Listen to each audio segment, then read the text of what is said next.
छ आजको यो भावनाको संसारमा। आज म तपाईलाई एउटा सपनाको कहानी सुनाउन चाहन्छु। एउटा त्यस्तो सपना जसमा माया भुलेको पनि हुँदैन, तर महसुस भने धेरै हुन्छ। कहिलेकाहीँ जीवनमा कसैको लागि मन यसरी बग्छ कि शब्द कम परिदिन्छन्, तर भावनाहरू मनभरि झल्किन्छन्।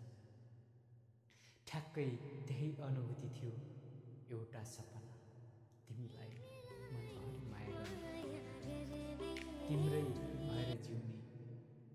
कुनै ठुलो चाहना होइन, कुनै प्रतिफलको अपेक्षा पनि होइन, बस केवल साथ। श्वाससँगै श्वास चले झै तिम्रै नामको रगत मेरो मुटुमा बगिरहोस् भन्ने चाहना। मानिसहरू भन्छन् माया नपाउला कि भन्ने डर लाग्छ, तर मलाई नपाउने डर मात्र, मलाई त गुमाउने डर लाग्छ। किनकि माया गुमाउने कुरा त तब हुन्छ जब माया हासिल गर्न खोजिन्छ। म त तिमीलाई हासिल गर्न होइन, तिम्रो माया महसुस गर्न आएको।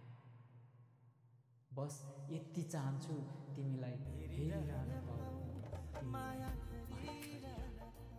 किनकि कहिलेकाहीँ माया पाउनुभन्दा कसैलाई मनैदेखि माया गर्न पाउनु अझै ठुलो वरदान हुन्छ।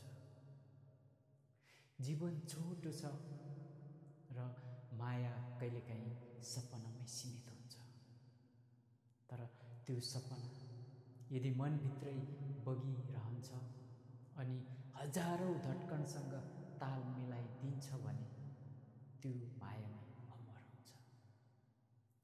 अनि आज म केवल यही भावना तपाईसँग बाँड्न आएको।